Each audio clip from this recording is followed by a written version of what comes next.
2 दिनों में मैंने 4 फिल्में देखी।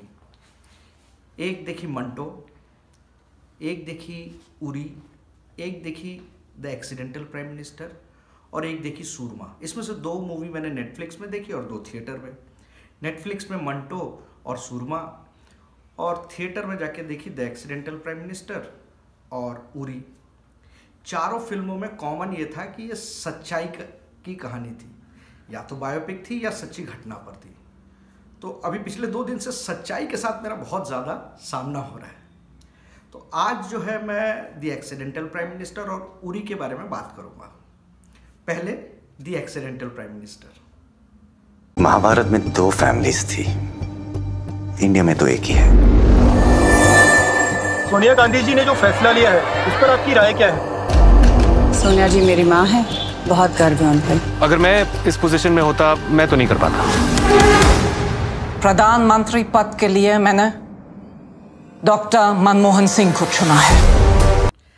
आपने कभी ऐसा हुआ है कि एक बढ़िया सा ऑमलेट बनाकर आपको दिया, आपने उसको टेस्ट किया, अगले दिन आपने फिर बोला कि यार मुझे ऑमलेट चाहिए, और उसी ऑमलेट को किसी ने फिर से फ्राई करके आपको दिया, कैसा लगेगा? 2014 में जब संजय बारू की किताब इसी नाम से the accidental prime minister release हुई थी, तब हमारे अभी के प्रधानमंत्री जबकि इन मेकिंग थे, उन्होंने इस किताब को लेकर बहुत भाषण में इसका इस्तेमाल किया। लोगों ने पढ़ा, इस पर रिएक्शन दी, लोगों को बहुत कुछ मालूम चला। पर आज फिर चुनाव से पहले उसी किताब को फिल्म बनाकर पेश किया गया है। आपको फिल्म में ऐसी कोई चीज़ नहीं दिखेगी जो आपको पहले से ना मालूम हो। या तो आपको न्यूज़ से मालूम है, या संजय बारू की किताब से मालूम है, या हमारे प्राइम मिनिस्टर जी के भाषण से मालूम है। तो आपको नई कुछ नहीं मालूम चलेगा।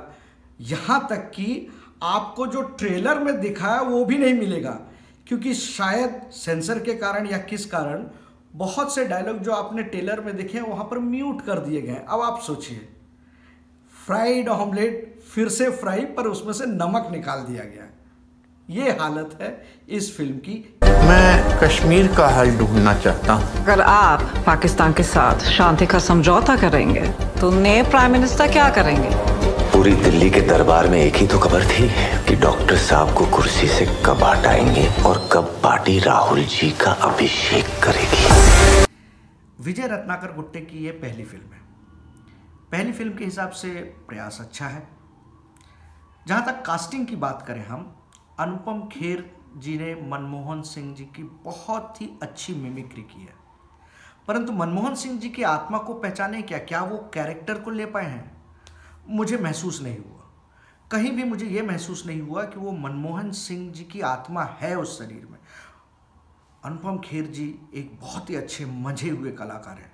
उनसे उम्मीद कुछ ज़्यादा थी, परंतु वो सिर्फ आवाज़ की नकल, चलने की नकल, पहनावे की नकल में ही फंस गए। मेहनत बहुत की है उन्होंने, परंतु आत्मा नहीं पकड़ी है। तो ये मुझे बहुत अच्छा नहीं लगा। अक्षय खन्ना जिन्होंने कि संजय बारू का रोल किया है, संजय बारू जैसे बिल्कुल भी नहीं दिखते हैं, और हर थोड़े थोड़े देर पर उन्होंने फोर्थ वॉल को तोड़कर सीधे ऑडियंस से बात की है। थोड़ा सा इरिटेटिंग है, और मुझे लगा कि आसान रास्ता अपनाया है। उसको और बेहतर तरीके से प्रस्तुत किया जा सकता था, सीधे ऑडियंस से बात करके, कहानी ना बोलकर।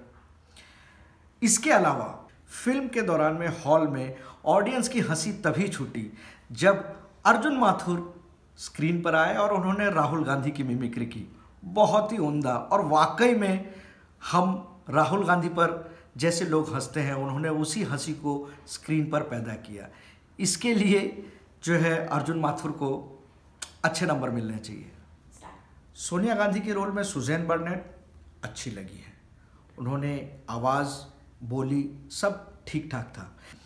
इसके अलावा एक चीज़ जो मैं बोलना चाहूँगा कि जब जब मोदी का किरदार या मोदी के एक्चुअल सीन मूवी पर आए, कुछ लोगों में बहुत जोश दिखा।